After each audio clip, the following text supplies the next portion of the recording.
আমার মনে হয় রবীন্দ্রনাথ আমাদের জীবনে, চলনে, মননে ওতপ্রোত হয়ে জড়িত আছেন।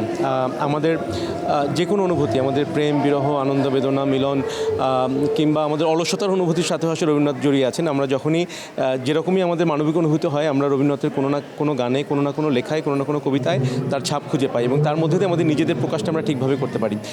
আর রবীন্দ্রনাথের যে জীবন দর্শন, সেটাকে আমরা আমাদের সারা জীবনের নানা প্রেক্ষাপটে, নানা পর্যায়ে আমরা কাজে লাগানোর চেষ্টা করি এবং আমরা মনে করি যে আমাদের সঠিক মানসিক গঠনে রবীন্দ্রনাথ আমাদের জন্য অপরিহার্য। আমি মনে করি বাংলাদেশের সকল মানুষই সংস্কৃতি প্রিয়। তো আমরা শৈশবে সংস্কৃতি চর্চা করেছি, গান শিখেছি, রবীন্দ্র নজরুলের চর্চা করেছি।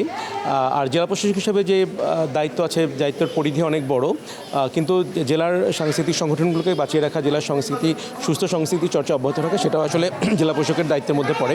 তো আমরা চেষ্টা করেছি যে চাঁদপুরের এই সংস্কৃতি অঙ্গনটা যেন খুব সরব থাকে, খুব সক্রিয় থাকে। তো আমি মনে করি আমরা সেটার ছাপ আজকে জাতীয় পর্যায়ে এসে রাখতে পেরেছি।